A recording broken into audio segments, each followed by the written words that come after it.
আমি শিওর ও চলে আসছে। আমি তো ভুলেই গিয়েছিলাম, ও আজকে বাড়ি থেকে বের হওয়ার আগে আমাকে বলেছিল যে আজকে তাড়াতাড়ি চলে আসবে। আমি তোমাকে বলতেই ভুলে গেছি, তোমাকে কাছে পেয়ে তো আমি সবকিছু ভুলে গেছি। এখন আমি কি করব? এই সময় বাসায় চলে আসলো, কিছু বলা নেই কওয়া নেই, কি করা যায় বলো তো এখন? কি করব বুঝতে পেরেছি, তুমি বসো, আমি আসছি।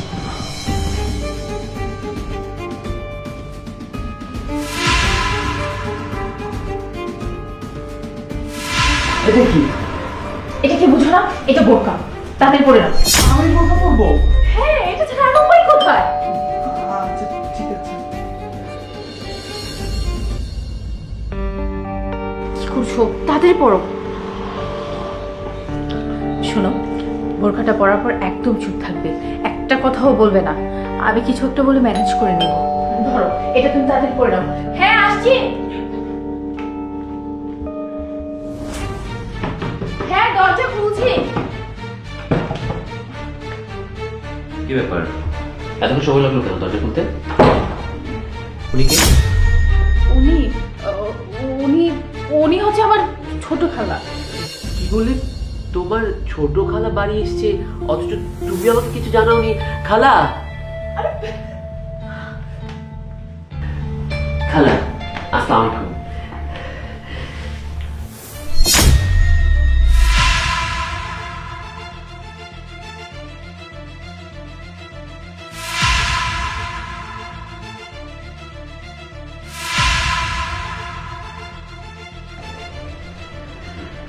আচ্ছা খালা, এতদিন পর আমাদের বাড়ি এসছে, ওনাকে খাওয়া দাওয়া করিয়েছো ঠিক মতো?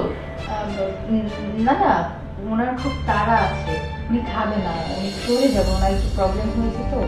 এটা কি কথা? ভাগ্নির বাড়ি এসছে, চলে যাবে মানে নিশ্চয়ই কিছু খাওয়াবে তারপরে যাবে। খালা আপনি খাবেন না? এই যে খালামণিও বলছে খাবে না। আচ্ছা, তাহলে আমি ওনাকে দিয়ে আসি। আমি যাই, আমি খালাকে, চলুন খালা আমি আপনাকে আরে, দিয়ে আসি। না না, তুমি মাত্র বাইরে থেকে আসছো, একটু রেস্ট নাও, ফ্রেশ হও, আমি যে দিয়ে আসি। আচ্ছা ঠিক আছে, আপনাদের ফ্রেশ হই। হ্যাঁ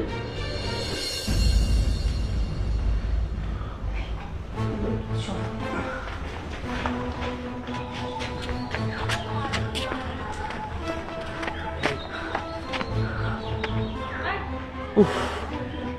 বিশাল বাঁচাবাচি গেছি, একটুর জন্যই তোমার স্বামীকে ধরা খেতে যাচ্ছিলাম। শোনো, এখন আর বেশি কথা বলার প্রয়োজন নেই। তুমি একটা কাজ করো, তাড়াতাড়ি বোরখাটা খুলো আর তাড়াতাড়ি এখান থেকে চলে যাও। হ্যাঁ তুমি ঠিক বলেছো।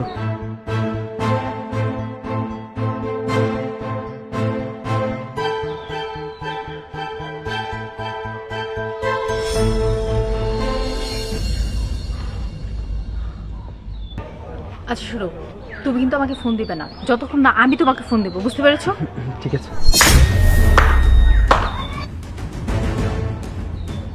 টাকা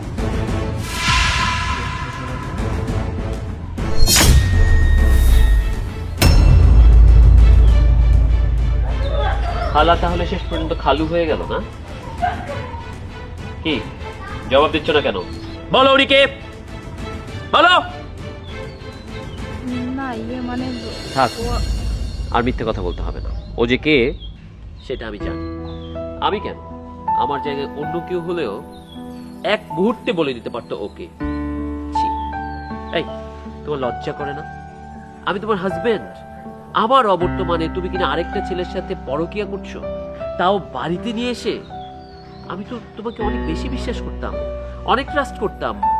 আমি আমার নিজের চেয়ে তোমাকে বেশি বিশ্বাস করতাম, কারণ আমি তোমাকে ভালোবেসে বিয়ে করেছিলাম।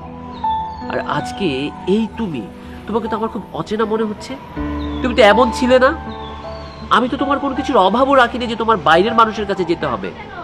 তারপরও তুমি, তোমার মতো মেয়েরা না এক পুরুষে কখনো তোমাদের হয় না, তোমাদের অনেকের প্রয়োজন হয়। কিন্তু আমার অপরাধটা কোথায় বলো তো? আমি তো তোমাকে পুরোপুরি ভালোবেসেছিলাম, আর তুমি কিন্তু এভাবে আমাকে ধোকা দিলে। ছি সোনিয়া। আর এরা তো নেরি কুকুরের মতো, নারী মাংসের স্বাদ যেখানে পাবে সেখানে লোলুপ দৃষ্টিতে ছুটে পড়বে।